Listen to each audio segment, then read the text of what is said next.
from? How you feeling? We got Lubbock, SD19 up in here, Fort Worth, Houston, folks, always coming on through. Brazoria County, Collin County, I see y'all, Stephenville, Erith County, very nice. Really, Marble Falls, Colleen.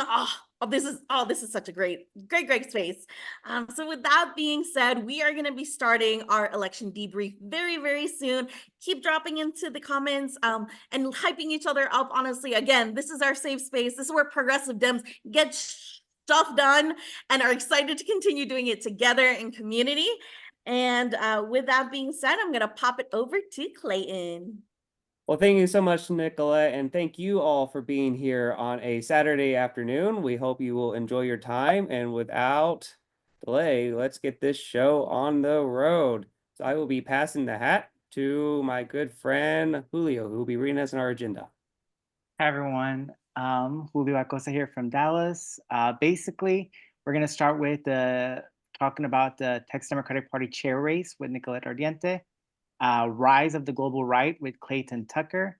We'll have an election panel with Ahmad Salem featuring Representatives Reynolds, John Bryant, and I believe someone from the Ramos campaign or the Ramos office. And we'll have a data drive that I got a glimpse of, and I'm really, really excited to share with y'all from Christy Lara, and Allies Corner featuring Progress Texas. And at the end, we will have that listening session where I'm really, really excited to listen to all of our thoughts on that. And as always, all of our meetings, we do have community guidelines that we ask everyone to respect. Change does happen in different ways. Today, we're going to focus on change in this way through the Democratic Party. If this aligns with your theory of change, you are very, very welcome here. Who you are very, very welcome here. If not, we do kindly ask you to not disrupt the presentation. If you do have any questions, please do write them in the chat.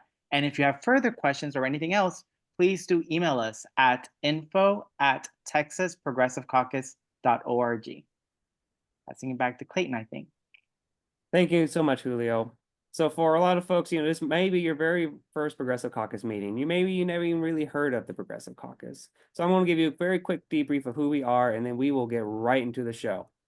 So we are a 100% volunteer-run organization, fully supported by the generosity of our members. We were founded just over 2 years ago, right before the 2022 Democratic State Convention, where we helped elect several hundred folks from anywhere from delegates to SDEC, the Rules Committee, and we, of course, did that again in 2024. And starting this year, and you'll be hearing a lot about this from Christy Lara during our data dive, is we got very involved with helping folks get elected to public office, particularly the Texas House. We really are honing in on that to flip the Texas House. So you'll be hearing a lot more about that. And a little bit more about us. I think Jim Hightower, former Ag Commissioner of Texas, really put it best that we're not here to protest the government. We are here to become the government. And then Texas launched the progressive movement. This is something Republicans want you to forget.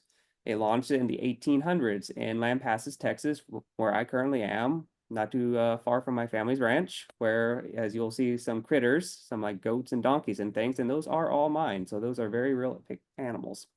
But anyway, this movement was launched here in Texas. It eventually merged itself with the New Deal.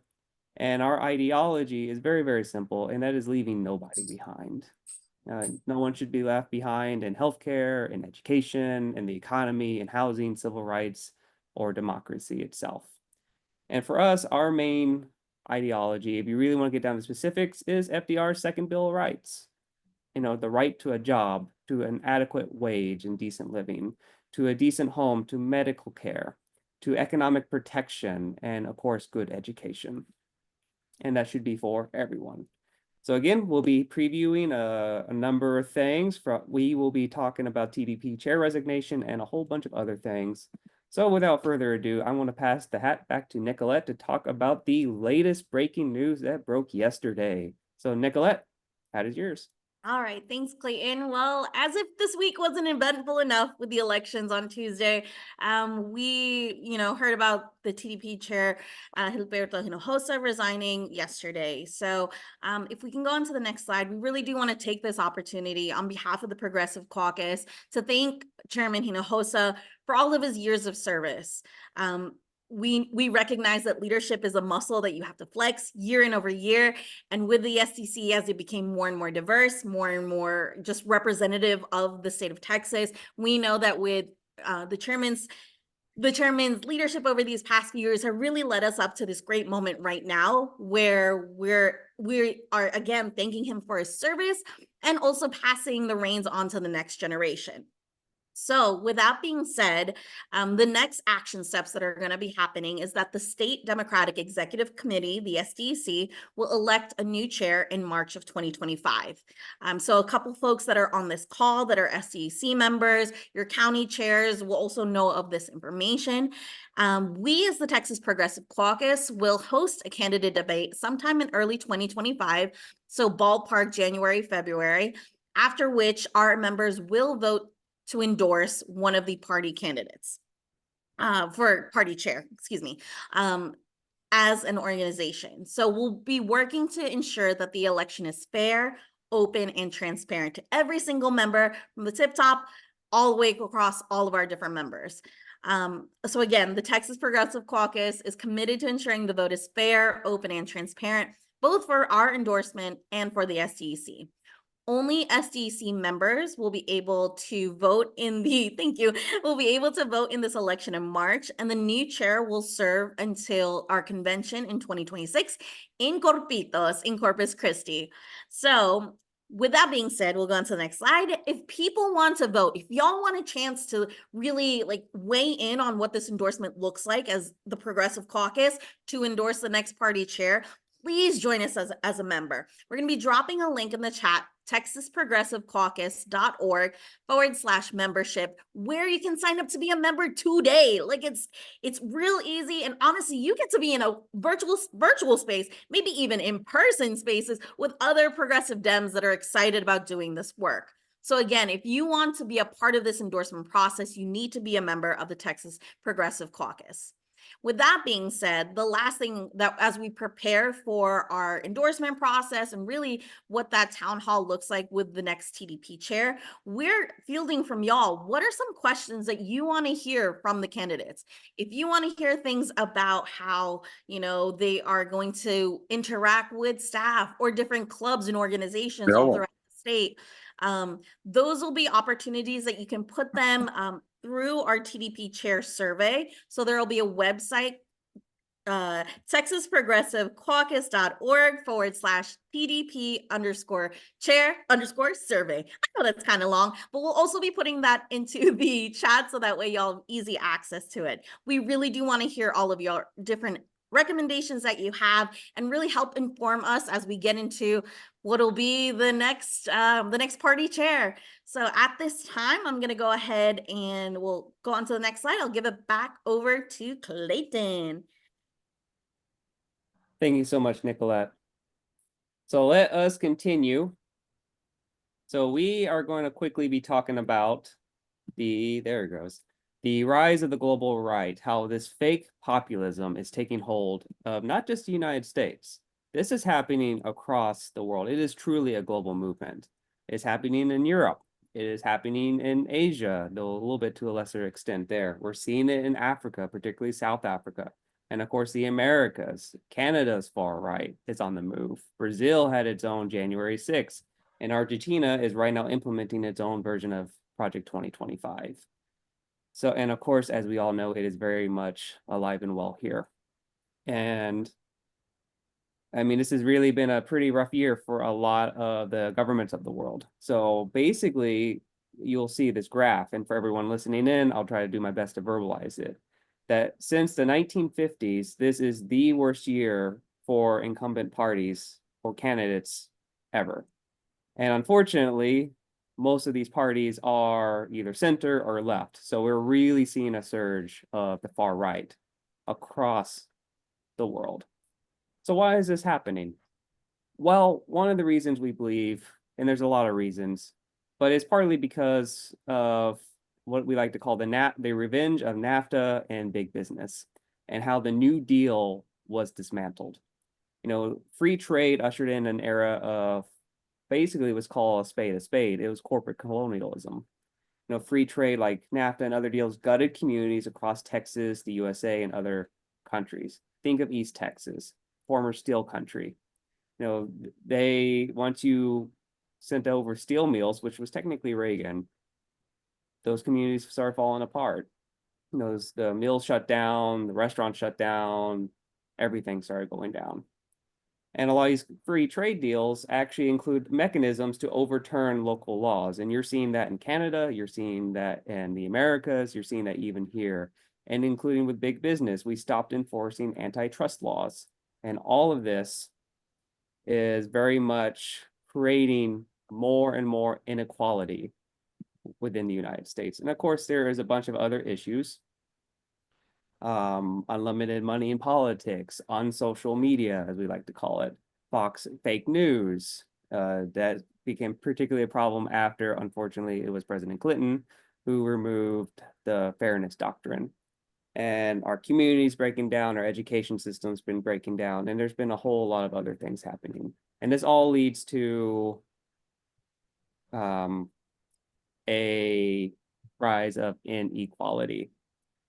So we can see here that's the Gini index, that is the measure of economic inequality within a society, and around 45 to 50 is when things start getting a little not so great. And in the United States and Texas in particular, we are right there.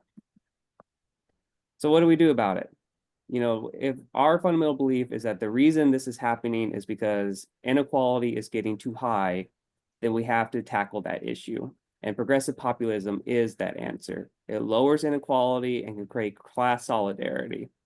It's the way we define it. Again, really, what you need to know is how we defined progressive populism is FDR's Economic Bill of Rights, the things that we already covered, where everyone has a good life.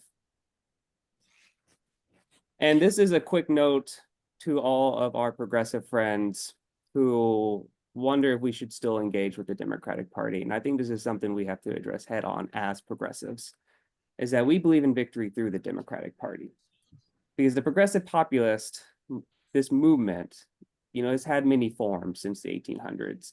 It's been community organizations. It's been the People's Party. It was the Bull Moose Party. It was associations, alliances, and a whole lot more. And a lot of them failed. But when the progressive populist movement, like the only time it truly systematically succeeded and got things for us like Social Security, Medicare, the GI Bill, civil rights, and voting rights, is when it took the reins of the Democratic Party and then lead the Democratic Party to win for a generation. So that is our theory of change. And that is what we are getting to work to do. So we'll be posting a link in the chat of our petitions pages that lets us know what of these critical issues you want us to fight for. And let's go ahead and move on to hearing from our wonderful state reps. So Ahmad, I will pass the hat to you. Well, thank you, Clayton. Thank you, everyone, for being here. The dust has not settled yet on the elections. We are still waiting to see what has happened. But looking at these exit polls and surveys so far, it does not look good, folks. Looks like our candidate has gotten less votes than even Colin Allred here in Texas. Looking at these numbers, Donald Trump here in Texas got 6.37 million votes. Colin Allred got 5 million votes, and Kamala Harris got 4.8 million votes. So our candidate for president got 200,000 votes less than Colin Allred. We thought Colin Allred will be close to beating Ted Cruz, but the difference between them is 970,000 votes. So what has happened? Why did this happen at this moment in history where the Republican nominee is a convicted felon, 34 convictions. What has happened is we're still waiting to see what our expert will tell us in the next few days, what has happened. Some progressives who ran for Congress or who are members of Congress and ran again this year, like Rashida Tlaib, she got more votes than Kamala Harris. Ilhan Omar in their districts got more vote than Kamala Harris. According to some experts, they say this is the worst loss since 1980. Kamala Harris got 15 million Democrats did not vote for Kamala Harris. We know there are many reasons why did this happen. And of course, one of them is because she's been campaigning just for the last 3 months. Meanwhile, our opponent, Orange Head, has been campaigning for over 4 years. I mean, we could put some blame on Senator or Vice President Harris, but she has tried her best. She has done everything she can to win this campaign, but she was put in a predicament where she has 3 months and she had to do her best. And I know she did her best, but unfortunately, she lost. Even lost the working families in this country. People who make less than $100,000 a year voted for Trump more than they voted for Kamala Harris. She have received the majority of votes of people who make less than $25,000. And of course, those folks don't vote at high numbers. Trump has received the majority of votes of people over 65 years old.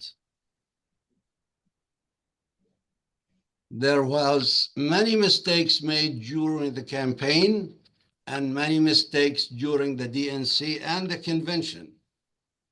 And we will be looking as to why did the majority of young people voted for Biden in 2020.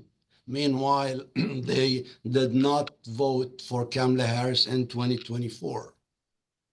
Looking at minorities, at religious minorities, I have some numbers here, and it looks like between Protestants, 38% voted for Harris, 61% voted for Trump.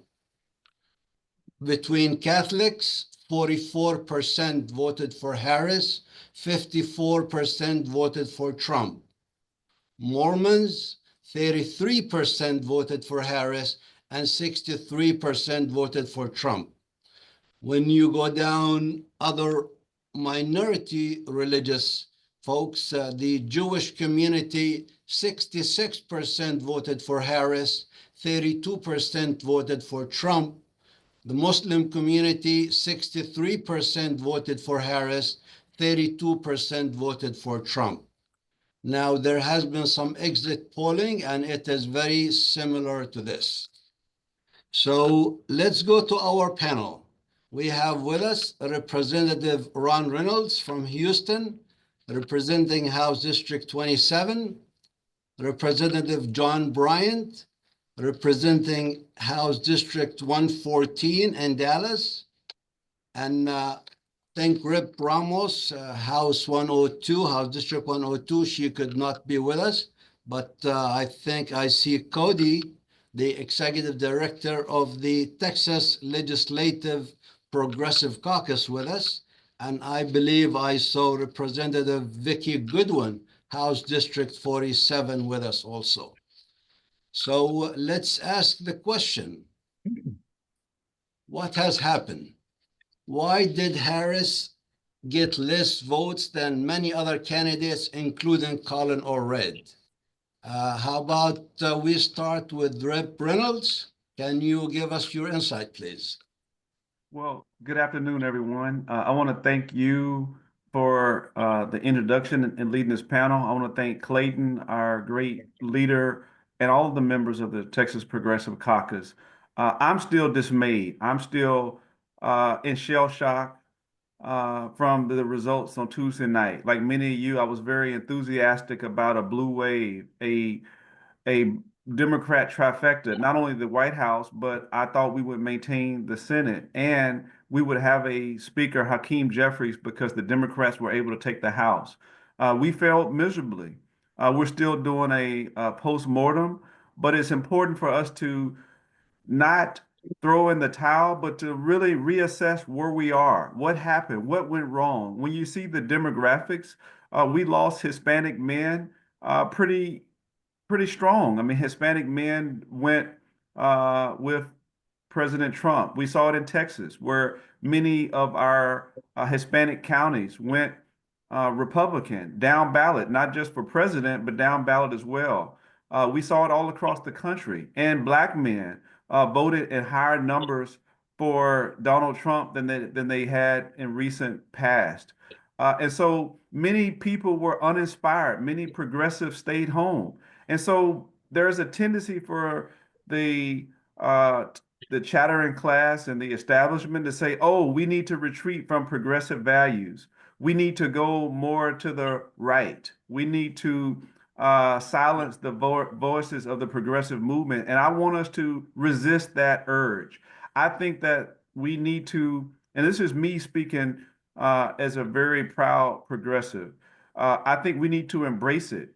We need Many people stayed home because I think Kamala Harris spent too much time trying to appease the Republicans.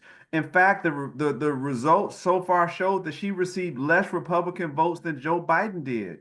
So all this coddling to the Liz Cheneys, all this coddling to the right, it didn't get her anywhere. They went in that booth and voted for Trump. They were very quiet about it, but that is resounding what they did while progressives stayed at home. I mean, you know, there was not one issue. I mean, certainly she was on the wrong side of the Gaza issue. She embraced the Biden policies, and her hands were somewhat tied because she was Biden's vice president. And she ran a good race, but there were a lot of progressives that just were disenchanted. They stayed home. There was no enthusiasm from the progressive movement. And so I hope that we will renew our zeal. That my charge to the progressives is this: don't let them water down our voices. You know, they did that with, and I'm just going to be very candid. Someone may be mad at me, but I'm going to speak truth to power.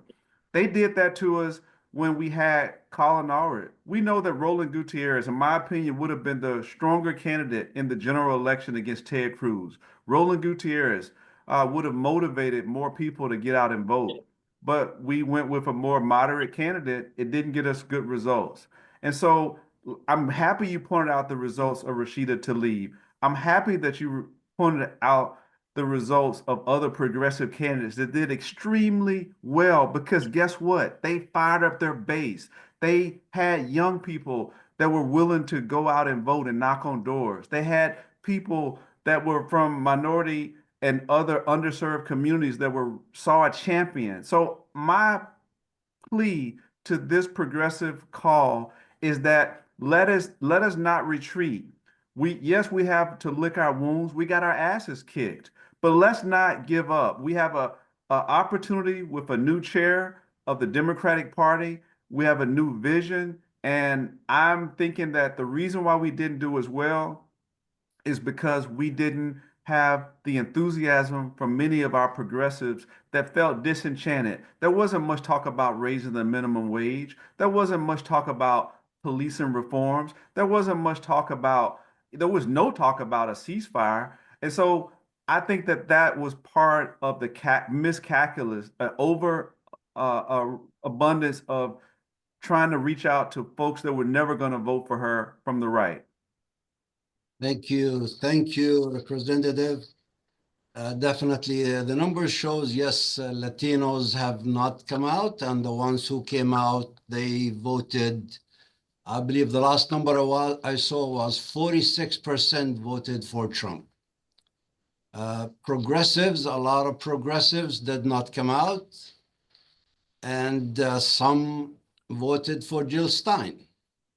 That's why Kamala Harris got less votes than many other statewide and national candidates. So we will be grieving. We will grieve for a few days, but we need to get back and fight again. There is no time to grieve, and let's go ahead and do it. Just looking at some surveys that I've read in the last few days concerning the genocide in Gaza, and just follow up on Rep. Reynolds' comment about Gaza. We believe that Kamala Harris could have took a stand stronger on Gaza, and that would have gotten more progressives to come out and vote for her. We know that she is the vice president, and I have advocated this many, many times over the last 3 months, that the foreign policy of the United States is controlled by the president. The vice president has no say-so about the foreign policy, and only whatever the president delegates to her. So if you want to blame someone for the genocide in Gaza, I would blame Biden. Looking at some surveys about cutting off weapons to Israel, 30%, 75% of Americans under 30 support cutting off weapons to Israel. In the Black community, 75%, and the white community, 56% support cutting off weapons to Israel. Biden has not do it. Kamala Harris has no power to do it. So that's where we are.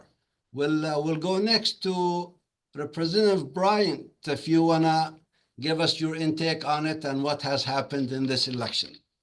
Thank you, Imad. Let me say, first of all, our progressive values are enduring. And when you look at polls taken on an issue-by-issue basis, the country agrees with us. It's, I think, a failure to emphasize some of our values that has left us in the position of having lost this election.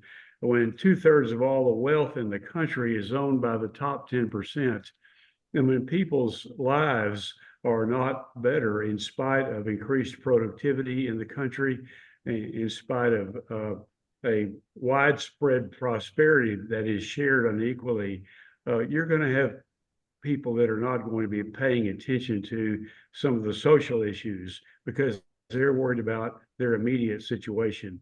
I think Kamala Harris was a fine candidate and did about as well as she could do with 100 days to campaign, but I think she failed to address the billionaires. We should be taking on these billionaires. We have billionaires right here in Texas. One of them is Elon Musk. We have billionaires all over the state that are controlling the Republican Party and would like to control the Democratic Party. And to the extent that we're afraid to talk about them and the unequal amount of power that they wield, they are controlling us. We're going to have to get back to our roots and speak up and go right at them and go right at the policies which they insist that the Republicans enact. One thing that's going to help us in the next election is simply watching what the Republicans do with their mandate. I don't have any doubt but what they're going to go way too far, and the public is not going to like it. We simply need to be prepared to speak loudly and clearly about what they have done and make clear the difference in the way we govern and the way that they would govern. Let me make an important point. Now, I'll go kind of like Ron Reynolds said a minute ago to an area that may get me in trouble with some folks, but I've said for a very long time, you need to only look at the fall of democratic governments in Europe time after time when they have not addressed directly and firmly and with alacrity illegal immigration into their country, just to know that that was going to happen to us here. Biden's neglect of that issue for almost 3.5 years until the very end of his term, I think cost us more than anything else. When people are looking at the border and seeing hundreds of thousands of people coming across and no policy being put into place, no apparent concern on the part of the executive, they're going to be concerned that the executive is not only not stopping an important problem, but apparently doesn't care about what they care about. And I think that's where we were hurt the very most. Progressives are not in favor of illegal immigration, but we're in favor of being fair and kind and caring to everyone who is here, no matter what, while they are here. But we are not in favor of no borders.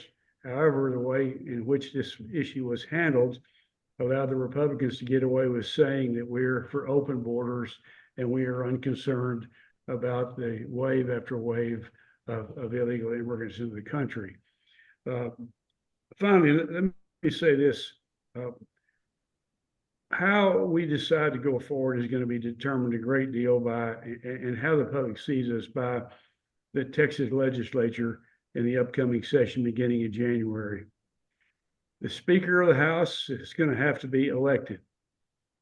Unless Democratic members vote for a Democrat for Speaker, the public doesn't understand the difference in how Democrats govern and Republicans govern. The only exception would be if we had a Republican candidate who committed to protect our values and gave us a reason to support him. And a reason to support a speaker is not just because he's going to appoint 8 or 10 Democrats as committee chairman. We had Democratic committee chairman in 2021 when we lost our voting rights nearly, and we had them in 2023 when they repealed diversity and inclusion and failed to fund public education. I hope each of you will contact your Democratic state representative or one with whom you have a relationship and urge them to vote for a Democrat for Speaker of the House, and only to divert from that if a Republican candidate can give a believable commitment about protecting Democratic values and not just hand it to the Republicans and in return for a nice appointment that doesn't lead to any policy outcome. I'm so glad to see so many of you after a disappointing election on this call. I appreciate so much Clayton Tucker's leadership. I hope we'll all get heavily involved in the election of the next chairman of the Democratic Party, and I look forward to working with you in doing that. Thank you, Representative. And I believe Representative Goodwin is with us. Maybe we will give her an opportunity to speak about the elections before we move on to the next topic, which is the Texas legislative session coming up next January. Representative Goodwin, are you available? Yes. Hi, that's very kind of you. I really joined the meeting to hear from you all. I think it's important for us as elected officials to hear what community members are thinking. So that's why I joined the meeting. I would just really repeat what Representative Reynolds and Representative Bryant said. I think it's bottom line, people are looking at their pocketbooks. There's a lot of people who feel like they're not doing as well as they would like to be. And I think bottom line always weighs heavily in elections. I think that these days it's so hard to reach voters. And I think we have to think a little bit harder about how to get in front of voters. I've gone to a university in my district. The only university in my district is Concordia. Had a conversation with young people there, and there's such a lack of information about elections amongst young and old alike. Doing the door knocking, so many people don't answer their doors anymore. So many people don't answer their phones anymore. So it really is hard to have those important conversations. And there's so much money spent on advertising against Democrats with so many false narratives saying that we're evil, so it's hard to break through. They have Fox News on their side. I certainly believe in all the progressive values, but I think most voters out there are uninformed voters. And it really takes telling them who we are, what our values are, one at a time because they don't come to our meetings, our club meetings. And so candidates tend to go around to all the Democratic club meetings, which is wonderful. That's how you get your volunteers. That's how you get people excited about your campaign. But then we've got to have conversations with people that are not tuned in. And I think that's the hardest thing. We've got to figure it out. Absolutely. Thank you. Before we let you go, we want to, I guess, I don't know if you want to announce that you're running for Lieutenant Governor, or are we still a little early for 2026? You know, I am still very strongly considering it. I will probably wait till after session to make a formal announcement, though. Okay, great. Sounds good.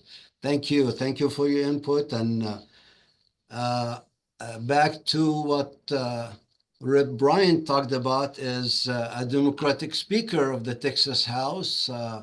We know there are 2 Republicans so far. I think it was 4, then they just narrowed it down to 2 candidates. Neither one of them will be able to win to become Speaker unless Democrats vote for one of them. Neither one of them will get the majority from the Republican side. There will be split between those 2 candidates. So unless Democrats vote for Phelan, otherwise no one will win and no one will get the majority. And I know State Representative Ana Maria Ramos has already declared that she will be running for Speaker of the House, and the Texas Progressive Caucus has committed to help her to make sure all our Democrats in the Texas House stand up and support her and vote for her. And with us is Cody Meader. Cody is the executive director of the Texas Legislative Progressive Caucus. We will give her a few minutes to talk about that. Then we will switch to the legislative session coming up. Cody? Right. Hey guys, it was wonderful to be here with y'all today. Thank you, Ahmad, for the introduction. Thank you all for being on the call. My name is Cody. I'm here in Dallas. I'm the executive director of the Texas Legislative Progressive Caucus, founded in 2021 by Representative Ron Reynolds. John Bryant, one of our members, is here as well. So wonderful to be together in community with everybody.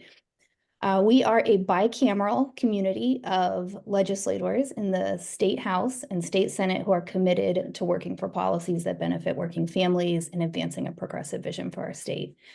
My personal background is in education.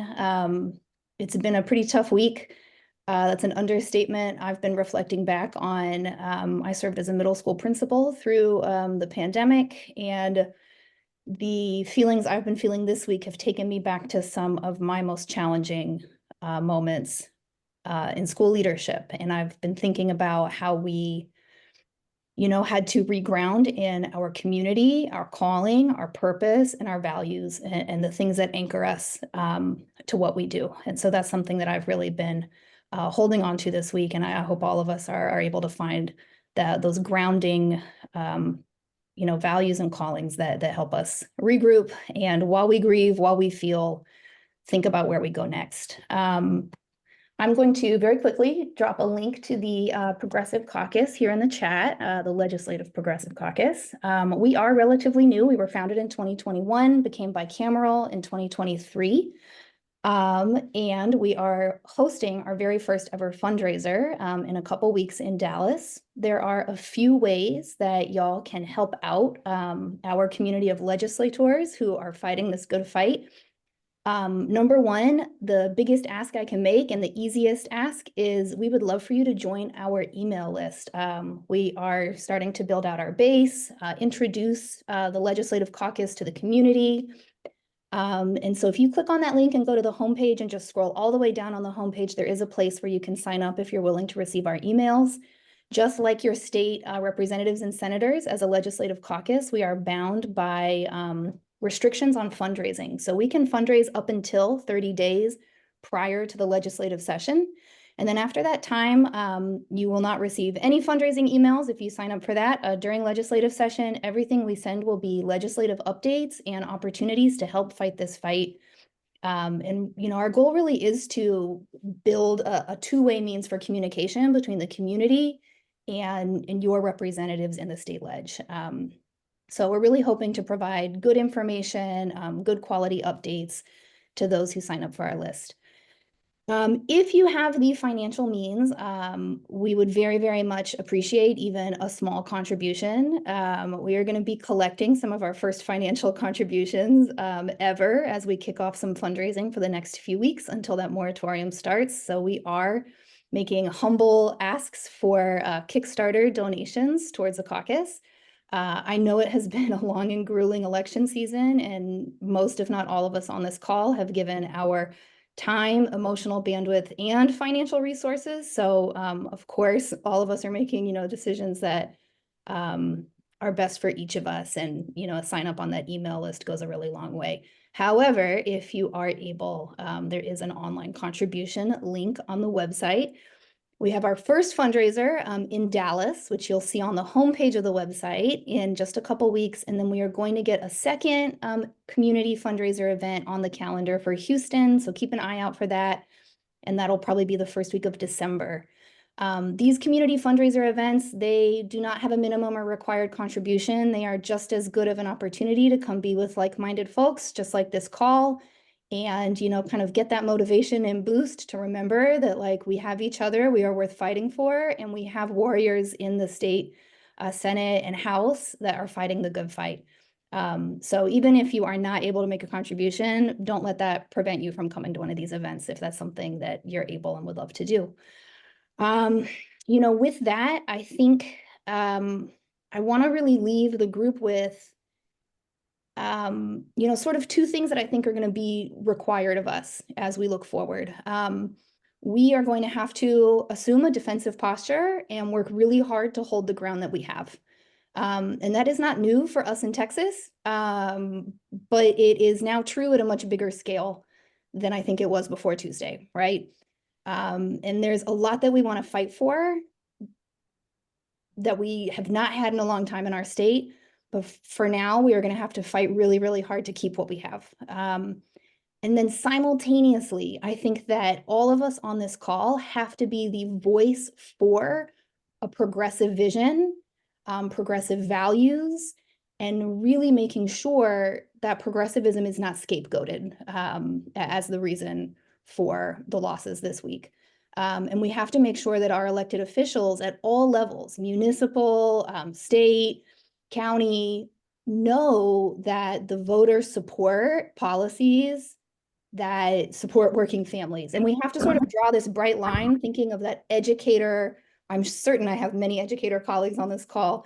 So many of us are politically involved because we know the stakes. We have to draw a bright line between these things that are getting sort of categorized as wokeism, right? Freedom from oppression is policies for working families. These are the same thing. And we have to make that clear for people. And we have to make sure that our elected representatives know that we support these policies. So hand in hand with taking on that defensive posture, we have to find a way to still speak up for that aspirational vision where working families in Texas have resource equity, have safe communities, are able to get strong jobs, stable housing, healthcare, whether you're in a rural, suburban, or urban community. We need to be the voice for that vision to support our legislators who are being the voice for that vision in our legislative chambers. So thank you so very, very much. Thank you all for being here. I will drop our link in the chat again, and I'll also drop my email address and contact info, and welcome to get in touch anytime. Thank you all so much. Thank you. Thank you, Cody, for all you do. Let's go back to our state representatives real quick and ask them, I guess, their opinion first on the position. The Speaker of the House, that State Rep Ana Maria Ramos has announced she will be running for. Rep Reynolds, you want to comment on that first? I want to defer to my colleague. I think he has some breaking news that I want him to share, and then I will pick up after that. So I'm going to defer to my colleague, Representative Bryant, and I think he has some breaking news to share. Okay, Rep. Bryant. Well, thank you, Ron.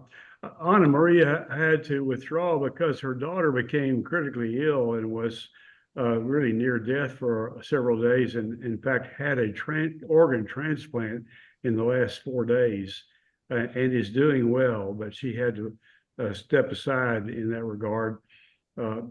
I continue to say that we ought to have the first day of the session a vote for speaker in which the Democrats field a candidate and we vote for the Democratic candidate for speaker, like every other legislature does, instead of handing our votes one at a time off to a Republican candidate, hoping he'll be nice to us and we'll with a smile and a shoe shine, we'll somehow slide by and get a few little bills passed. Meanwhile, they take away from us our ability to vote and participate in elections in the normal way as they did in 2021. Diversity, equity, and inclusion, one of our most important progressive goals, as they did in 2023, and underfund and attack the public school system. I did talk with a number of members about being the Democratic candidate for speaker in order to show that Republican candidates that we have enough votes to stop them from being elected unless they are willing to make clear to us they intend to protect key Democratic values like stopping school vouchers, for example, and not passing any more legislation to persecute lesbian, gay, and transgender people. That's what Ron is referring to because he's heard me talking about it, and that continues to be my position. It's very important that our legislature, our Democrats in the legislature, begin to pursue a mature strategy like other states do. We have 30 million people in this state. We can't continue to act like we're a small-time operation in which what we care about is just getting a title for ourselves as a committee chairman or a vice chairman or something like that. Right. Thank you, Rep. Bryant. So I guess, folks, and just say that if Representative Bryant throws his name in the hat, I'm going on the record and I will be voting for Representative Bryant for Speaker of the Texas House. I think we need bold, progressive leaders, and there hasn't been a stronger champion along with Representative Ramos than Representative Bryant. And they are the nucleus of the Texas House Progressive Caucus. We are very, very methodical, and we are unapologetic about our progressive agenda in the House. And so I want to thank Representative Ramos for her leadership, and Representative Bryant. I definitely want to support him as the next Speaker of the House and encourage all of my Democratic colleagues to do the same. yes, thank you. Thank you, Rep. Reynolds, and for everyone, folks, you heard it here first at the Texas Progressive Caucus meeting. Rep. Bryant will be our nominee, and he will be running for Speaker of the Texas House of Representatives. Thank you, Rep. Bryant, for coming forward and doing it. You have our support. The Progressive Caucus will definitely do everything we can to support you to become the next speaker.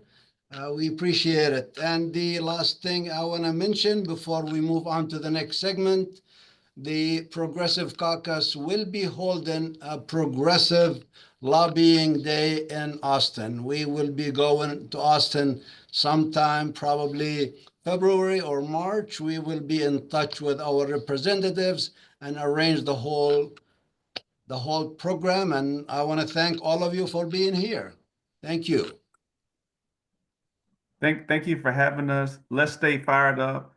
Let's remember, when we fight, we win. We cannot grow weary in well-doing. We cannot throw in the towel. We cannot surrender. We got to retool, regroup, and come back stronger and ready for a Texas blue and under new leadership with the Texas Democratic Party. So thank you all so much for supporting us. And we look forward to continuing to work together with the Texas Progressive Caucus in the upcoming legislative session, where they try to stuff vouchers down our throat, more anti-LGBTQ, more anti-voting rights, and more attacks on minorities and the poor and women. So we have to stand together. We have to be united, and we have to continue to fight. Absolutely. Thank you. Thank you, Rep. Reynolds, and we're with you all the way. And now to Christy. Thanks so much, Ahmad, and thank you, Rep. Bryant, as well as Rep. Reynolds. The work that we do in Texas is sometimes it can feel overwhelming, but we know that we have allies like you in the Texas House using your voice to represent progressives across Texas, and we thank you. We know that's a hard spot to be in.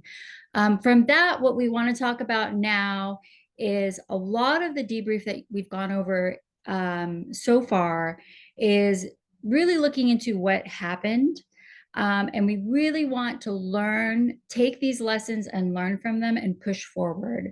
So a lot of the information that we're going to go over now is a summary of things that we've found, not just in Texas publications, as well as the New York Times, but just a basic overview and summary of the data of what it looks like in Texas. We like to say that you cannot win campaigns and you cannot win elections without good data.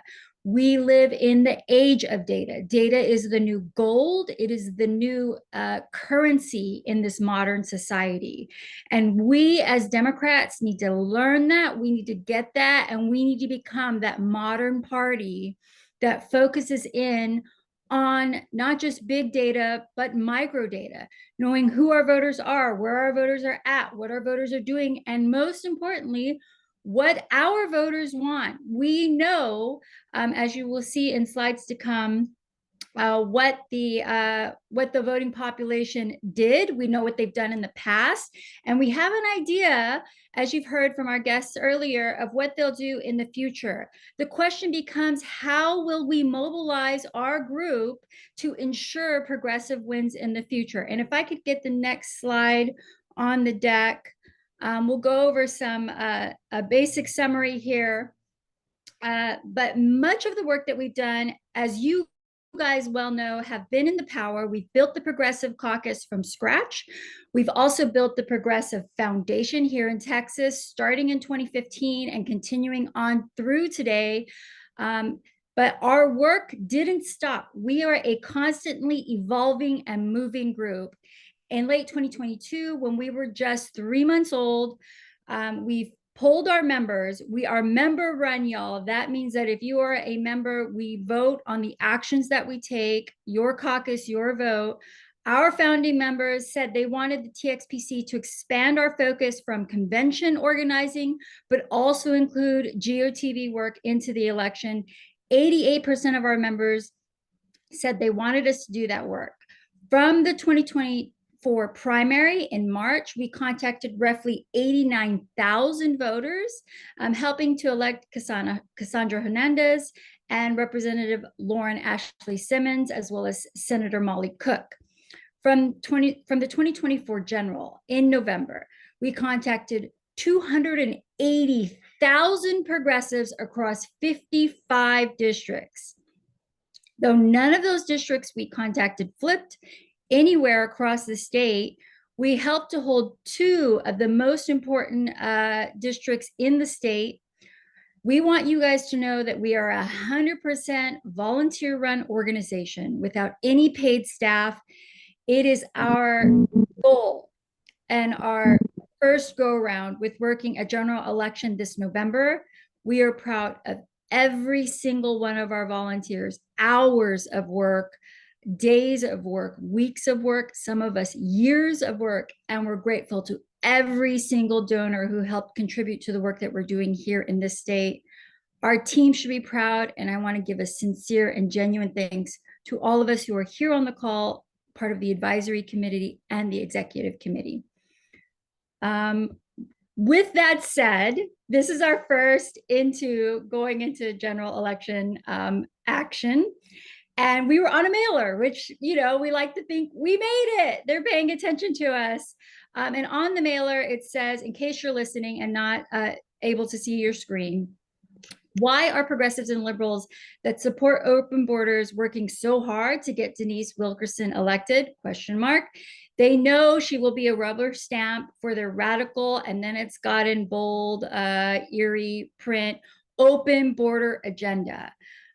These are mailers that were sent across the state of Texas to conservative voters, to low information voters, to voters who maybe believed what the right was saying about us. We believe in documented workers, y'all. We believe in an immigration system that works. And our issue here in Texas is that our focus, our branding, our message didn't get out strong enough. I, along with many progressive organizers, have worked and lived in a foreign country on a work visa. We know it's possible to have documented workers in this country. We know in a modern era, we can create legal ways for workers in our country to live a good life. And we aim to push that agenda as well as that messaging. And y'all, this is just, mailers like this are just absolute garbage. But we are thankful to be mentioned here, the Texas Progressive Caucus, along with Mark Vesey and Beto O'Rourke. And we want to say that this is the kind of message that we have to fight against. If I can get the next slide, another brief overview of what we did here in Texas. Donald Trump took 6,375,362 votes. That's 56.3% of the vote. Kamala Harris took 4,806,436 votes, or 42.4% of the vote. You guys have all heard these numbers. We're just going to go over them briefly. Jill Stein took 82,299 votes, or 0.7% of the vote, less than 1%. And then there was a candidate, Chase Oliver, that took just over 0.5% at 68,264 votes. These are the estimated votes from the AP, so feel free to look those down. You can see on our map here, this map that looks very red. But what you can see here, and what we're going to denote and also emphasize, is that the big cities, y'all, as well as some very special counties, stayed blue and continue to be blue. And we're going to get into that a little bit more. If I could get the next slide. You'll see that what we want to say in summary is that the rural areas in Texas that you can see here are far too red, as many of us know. But what we need to emphasize is that our cities that hold the base of the population in the state, are not blue enough. And so some of these pie charts you can see, Harris County, just at 50 to 60%. Generally speaking, you'll see the turnout in our cities, 50 to 60%.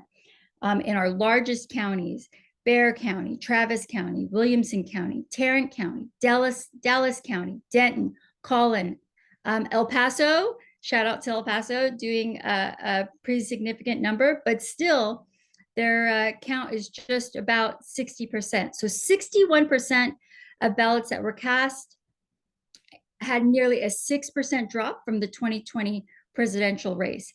That means that in the last election, we had a 67% turnout for voters. This election, we had a 61% turnout. So it's been a little bit of a rough ride with turnout here in Texas. And if I could get the next slide. Here you can see a very brief overview, these red arrows indicating the growth margins, meaning how far and how large an area grew upwards in shift from in Republican votes. And we're going to get into a little bit more of what those numbers look like, but this is just a basic overview of the shift happening here in Texas. There's a very tiny arrow happening just on the border of New Mexico. Shout out to New Mexico. But we're going to work on this as we move through the next cycle. Next slide, please.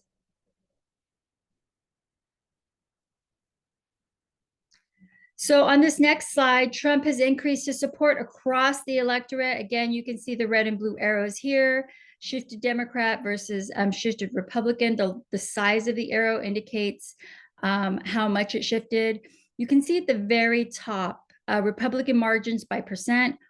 White non-college men and white non-college women had the largest shift in support, as well as Hispanics, some Asian, 30 to 44-year-olds. These are all numbers that you guys have probably read about and heard about in podcasts.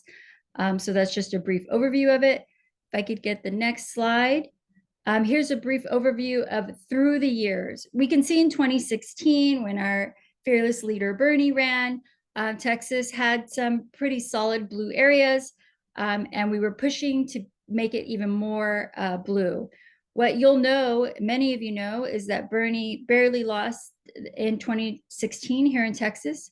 In 2018, we held our ground, we held the line and became even bluer and pushed through some more measures.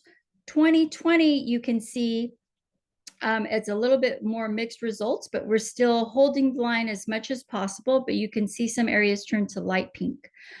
In 2022, you can see that there's a lot of red, some light pink, some blue happening. And finally, in 2024, we lost a lot of ground, y'all. So if you compare the 2016 to the 2024 map, you'll see that there were a lot of spaces that they were able to make inroads. And you guys know from the discussions and the speakers you've heard just in this meeting, that a lot of that work was done with pushing the far right narrative and not pushing hard enough, we believe as progressives, with issues that affect working families here in Texas and across the nation. So if I could get the next slide.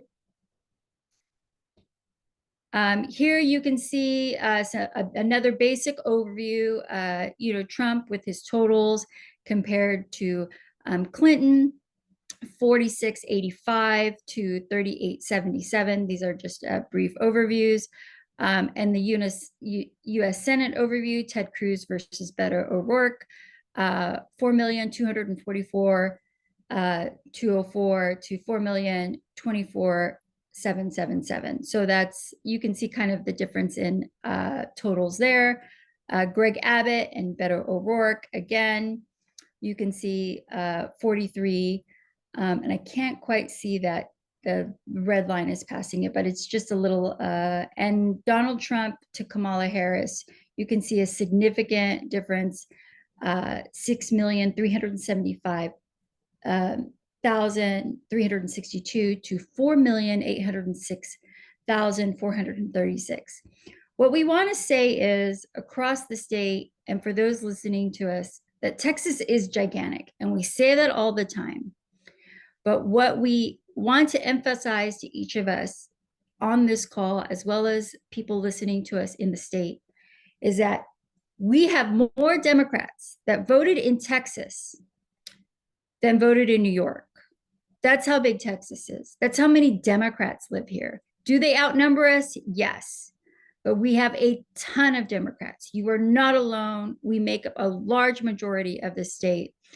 And in summary, if Clinton or Beto got Kamala's vote totals, they would have won. There are more Texas Dems than New York Dems. We have a lot of people here, y'all, a lot of Democrats. If I can get the next slide, please. The demographic movement, it's not all good news. What you guys know, what we've said before, you've heard it before. Who is moving to Texas? If you look at the Californians that moved in, of those, about 30,000 Californians over the past couple of decades, most of them were Republican. 44% of them turned out to be Republicans. Only 29% were Democrats. And the rest, 27%, could not be determined based on their political party. This was only one example, but it shows that Americans may be moving to states that are a better match for their political ideologies. We're feeling a lot of that now, and we're seeing a lot of that now. Next slide, please. Here's another overview. What we need to emphasize what we think as the Texas Progressive Caucus and as progressives in general is we need to emphasize that the biggest political party in Texas is the non-voting party. That is the party we must flip. We must engage those voters and figure out why they're not voting. We also have to speak to what concerns them, and we have to be a voice for the people who feel unrepresented, underrepresented, and simply feel like it won't make a difference. Non-voter totals eligible to register 9.7%. This is in 2020. Non-voter registered 30.4%. Trump got 31.2% and Biden got 27.9%. So you can see that the non-voter registered people are, right at those margins of 1/3. So we need to make sure that we reach out to those people. Next slide, please. Here you can see a bar graph of those who didn't vote. That top half in the yellow, I mean, it's just tons and tons of people, y'all. People that are registered but didn't go vote. And you can compare that from 2000 all the way to 2024. And I'll just go over. In 2000, it was 5,957,598 compared to in 2024, non-voters made up 7,305,437. This huge, huge number of non-voters. Here's another graph showing 23% growth in non-voters. We can also see here there's a 97% growth, 117% growth compared to 2020. In blue voters, 2000 to 2004, and a 68% vote, 3,799,000 to 6,367,053. These are all graphs that you'll be able to see on our website. So you can go to the next slide, please. You can see our growth by margins and percents. So we just need to make sure that we're paying attention to non-voters, basically. Next slide, please. Reaching to the unreached, trails to flip voters. More experimentation is needed to know how to reach the unreached. Not everyone has phones. Not everyone in the community is canvassed. This is especially true for economic disadvantaged areas. And this is important to me because y'all know I've run field for a very long time here in Texas. And one of the greatest experiences I had was to work field for Obama. And a lot of people, when they train with me, they say, why are you using Obama videos? And the reason is because I know many of us that worked Obama, we know what it feels like and we know what it looks like to win. We know when you have an army of walkers, an army of phone bankers, an army of volunteers that are on the streets, in the communities, in the neighborhoods, every single day, that is how you win. And it feels different. It feels very different than a Texas campaign, where people often go out 4 weeks before the election and hope that the community turns out. So we need to know what that feeling is, and we need to build it because it does not happen overnight. Obama did not happen overnight, and we will not flip Texas overnight. And we will not push the progressive agenda overnight. We have to build that community, especially with those non-voters. This year, the TXPC texted some of the non-voting party who have spotty voting records, and we wanted to see if we can convert them to Democrats. We will be assimilating that data post-election cycle and have that report for you. Previously, we were aware that at least one county party, Lampasas County Democrats, sent a postcard to people who have no record of voting, as well as those who only vote in primaries, to ask for their vote. Some early results seem very promising, but we are going to comb through the data. What all of you all need to know on this call is that we need more data-driven, results-driven campaigns. We need less talk and more walk. We need more organizing. We need more people who are pushing the envelope. There's a lot of personality in politics, and we expect that. But what we really need is people who are going to get down and dirty and do the work in the trenches. So large community events, especially those that offer free food, free coffee, free drinks, seem to be a promising way to bring people in. And as we always say, we have to bring the party back into our party so that we are a welcoming space, a safe space where people can say, I don't know who to vote for, and I don't even know if I want to vote, and we don't judge them. That's who we want to be. And we invite you all to join the team, become a Texas Progressive Caucus member, look for our emails, sign up to volunteer, visit our website. Again, we are an all volunteer team. Make a donation. The work that we're doing now will, be so important moving into the legislative cycle. Those who know us know we are working for the least among us, and we want to protect those communities who are most at risk of being harmed by the incoming administration. Other than that, I think we are finished with the data, and please know we will go into open mic. So if you have questions or concerns, I know that was a lot. It was a lot to digest, but we're going to have open mics. So if you have any questions or concerns, we can go over it there. And we want you to know that a lot of us are working together. There are a lot of groups. There are a lot of Democrats. If we combine our efforts, we will be stronger. We're doing a shout out here to Progress Texas, who has worked with us over the last election cycle in 2024.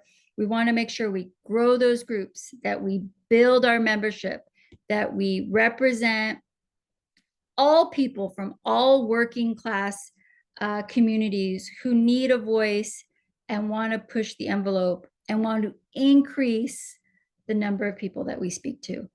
Now we're going to go into our I apologize. Reagan is going to speak, and then we're going to go from Progress Texas, and then we'll go into our listening session. I apologize, Clayton.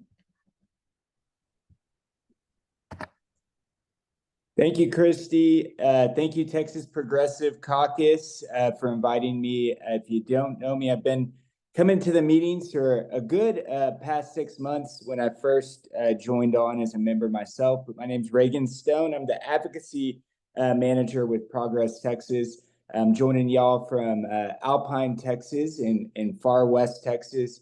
And first wanted to just state, some wins. I know we're talking a lot about next steps, as well as a little bit of licking our wounds, but also wanted to say the great things that we've done over the past year as well. Of course, Progress Texas also endorses candidates, and I know we have a few mutually endorsed winners. A few of those state senators and state senator-elects, Molly Cook and Sarah Eckhart, also state representatives and representative-elects Cheryl Cole, Dr. Lalani, Rafael Anchia, Cassandra Hernandez, Ann Johnson, John Busey, Lauren Ashley Simmons, and a few others as well. Of course, good allies on the call, Rep. Reynolds, Bryant, and Goodwin as well. One point that I also wanted to hone in on are some local propositions that won in the state. Of course, another point is cannabis legalization, and a step in doing that is decriminalization. And so a big shout out to the Lockhart, Dallas, and Bastrop Freedom Acts, all three decriminalization movements there that we're proud to endorse on that as well. And a big shout out to Ground Game Texas, another ally that does amazing work on the ground. In fact, the Bastrop Freedom Act passed by nearly 2/3 of voters went out there in an area that is becoming more urban, but still quite a larger margin than even Dallas, where we might think differently. And so really neat to get to see that. Of course, there's also a lot of difficulties ahead. We know that economic issues are something that we need to bring up. We have core beliefs And of course, those are still going to sit out front, but we need to be able to continue working together to get a lot of the corporate profits out of the people's policies. And that starts definitely at meetings like this. We got, elections. There will be elections next year, and then we have, of course, midterms in 2 years as well. With that, I want to note that Progress Texas is here to be part of the strong, united opposition. When we have an authoritarian, and we're not scared to say, fighting fascism and those that are erasing our rights. When we have that authoritarian extremist ruling party, it deserves a strong, united opposition. And so we are going to call it how we know it, how we've seen it in history, and we are going to be that progressive movement. There is, of course, a well-oiled MAGA misinformation apparatus. That's a mouthful. And we are part of your movement. We are part of the messaging and media arm. And of course, I'll have to say is we need help as well. I know we have members here that are supporters of Progress Texas. And of course, I'm a member and supporter of the caucus as well. Some neat ways that we partnered together over the last 6 months or so. Of course, this summer's happy hour, a fantastic success, one of the most attended at the El Paso convention. And then, of course, also the Texas Progressive Caucus podcast. And if you haven't had a chance to listen to that, please do go to our website, progresstexas.org. And feel free to find that there as well.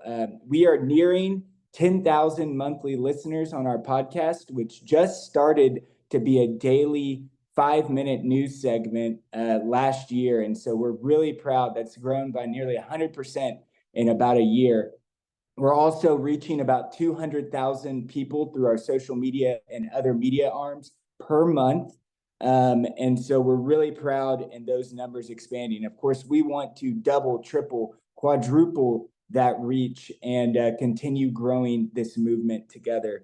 The last thing I'll say, and I promised I'd be short, is I also want to invite everyone to our holiday parties. If you want to be part of that messaging movement, of course, there's billionaires out there that are funding that MAGA apparatus. And we are, like Beto said, like the caucus here, we are people funded. Small dollar donations mean a lot to us. We also do have levels for our sponsorships for those holiday parties as well. I'll drop that in the chat here shortly. But want to say that those holiday parties were a big state. So we got one in Austin on December 3rd and in Dallas on December 16th. So we hope that, you might consider making a sponsorship and getting that statewide advertising, noting that you are a friend of Progress Texas and our movement, but also at the same time, small dollar donations, monthly donations mean a lot to us. So we have a staff of 8 right now, and we promised that we would be here after November 5th. We're going to keep that promise. But at the same time, we need funding to be able to get through the next Texas legislative session, and that starts with all of you. But again, want to give a big thank you, especially to those that came on the podcast with me just about a month ago: Clayton, Ahmad, Angel, Christy, Nicolette. I know I'm missing some other names on there. Thank you to all of you. Thank you to all the allies on here too, and ready to continue this good fight with y'all. And thanks again for allowing me a few minutes to be able to talk.